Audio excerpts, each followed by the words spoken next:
Hey guys, welcome back to another video. Today we are doing the full coverage video for my Ultimate Foundation Guide. I did mention that powder foundations would be in with this, but that's actually going to be its own separate video with primers. So I can't wait to share with you guys these full coverage foundations. I hope it really helps you out. Let's just go ahead and hop right into it. Well, let's get started with the first pick. Some of you might consider this clean, others won't, but I am going to mention it because it's really up to you guys to choose what products you want to use or not. So this one is, I personally use this myself, it's the Cover FX Power Play Foundation. Now this is in the shade N35. This is described as sort of a modern matte finish, meaning that it's matte, but it's not that super dry, sort of cakey looking matte that doesn't have any life to the skin. And I definitely agree with their description of this. It leaves a very nice, it is matte, so if you have oily skin, I think you would really enjoy the finish of it. It's matte, so it really doesn't get too oily, but it does look like skin still. It's not super cakey, it doesn't look dry like I mentioned before. This is the packaging right here. I do really enjoy how it has a squeezy tube because you can squeeze out the desired amount of product. My favorite way to use this is with a sponge, but I think it works well with a brush as well. It's a really classic foundation texture. It's not really unique in its texture. It kind of just feels like a regular foundation, but I do enjoy that because it blends out really well. And I think this looks nice on the skin. If you wanted like a special occasion foundation, I think this would be a really nice one as well because it does have a really good amount of staying power. As for price and shade range, the price for this, it is 1.18 fluid ounces, so you get a little bit more than an ounce. It's $44 and there are a ton of shades. I'm not going to count them all, but definitely one of the biggest shade ranges I've seen out of the foundations I've mentioned. Like I mentioned, I do have the shade N35, which I think was a really good match. Let's find a description for that one. N35 is described as for medium light skin with neutral undertones. They do separate by undertones, which is really helpful.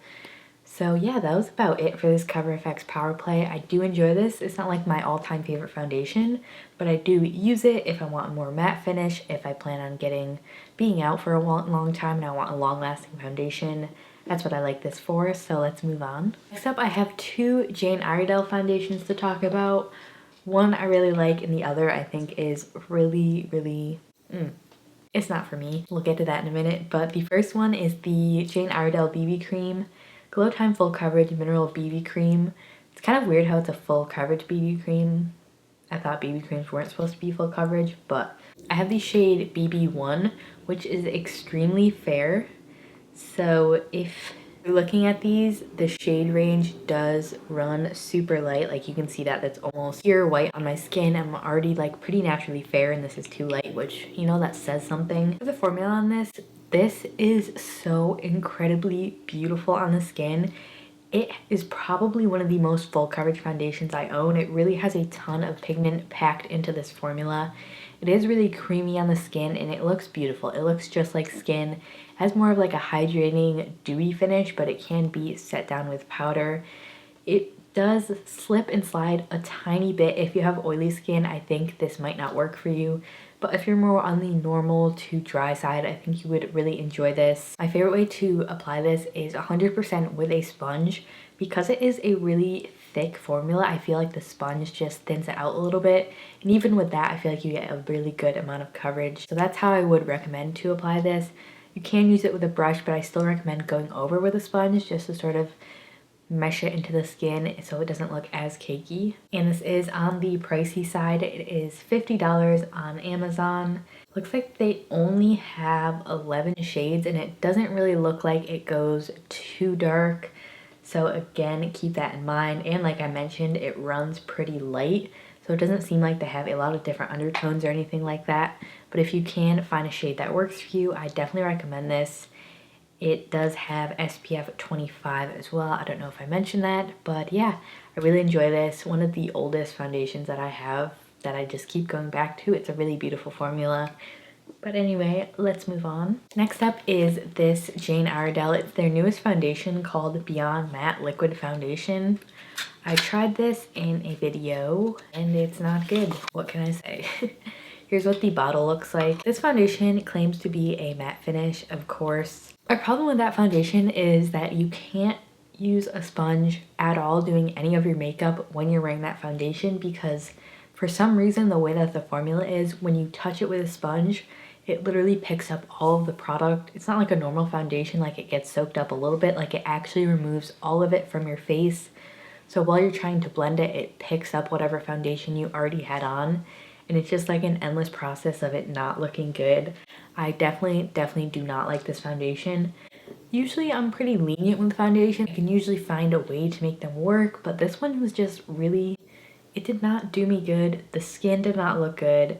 The color was weird.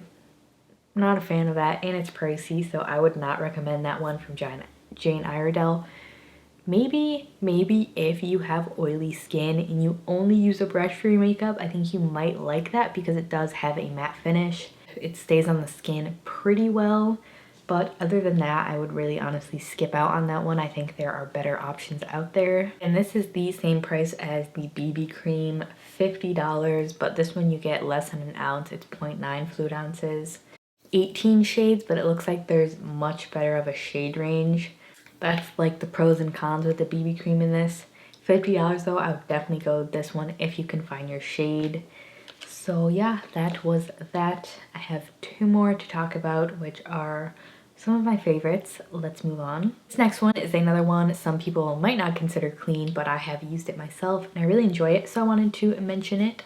It's the BareMinerals Bare Pro Performance Wear Liquid Foundation SPF 20. This is a really great, another like special occasion foundation if you want something that lasts extremely well, looks like skin. I really like this because it's thin in formula and it doesn't feel like there's really any makeup on your skin, if that makes sense. This is a really interesting formula because it like really like dries onto your, that sounds weird. It just sets on your face really well. It does not budge. I've walked like 7 miles with this on and I was sweating a lot and it stayed on. It didn't come off with my sweat or anything, which I was really amazed by. So longevity wise, this is definitely the way to go. It says it has a matte finish, which I agree with. It is matte, but again, it's not too dry looking. I think it's more of like a satiny matte finish. I'm not farting, it's the chair, okay? And the coverage is full. This has 35 shades. If you can see on there, it goes pretty deep, which is nice. And this is $34, which I feel like is relatively low in the realm of foundations we've been talking about today. I know a lot of clean foundations can really go up there with price, so this one I do really enjoy. I have a couple shades of this. If this is clean to you and you want a nice foundation, I do really enjoy this one.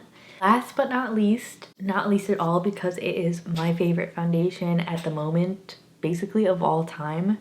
I have a really interesting story with this foundation. It's the Pacifica A Light Clean Foundation. When I first bought this, I had it for like 2 months and I didn't like it. I think it was the products that I was pairing it with. It just looked really cakey and I think I was just using way too much product. But this is my everyday foundation. I'm wearing it today. If you were to see me outside on the streets, not working, but if you saw me walking on the street, this is the foundation I'd be wearing. I just wear it every day. It has a really nice amount of coverage, definitely full coverage, but it can be thinned out. I've tried this mixing with oil. You can mix it with a serum in both those ways. It does thin it out and it works really beautiful if you want a lighter coverage. But for me, I feel like you need the smallest amount of this to cover your whole face. On the daily, I do like half a pump and it gives me full coverage, which is just amazing. Another thing I love about this foundation is just how lightweight it feels on the skin. It does not feel like you're wearing makeup. It does have a dewy finish, not a dewy, it has more like a satin / dewy finish when you apply it, but I do set it down with powder and then this is what it ends up looking like. It doesn't break down on me, it doesn't crease on me, it doesn't like slip off of my face. It just hits all the foundation marks for me. And it's affordable, which I think is so great. You can find it at Target. If I were to recommend one foundation, literally out of all the ones I've mentioned in this whole series, it would be this one if you haven't tried it yet. I think it works for a really good variety of skin types. I think dry skin would like this along with oily skin. If you have oily skin, just make sure you really set it down. But I think it will work well. This is vegan, cruelty-free. It's also oil-free, anti-shine, and a satin finish. So you can buy this on Target or in store for $15.99, which is great. They also have it for $16 on Ulta, which is where I purchased mine. And it has 30 shades, which is another great shade range for clean beauty.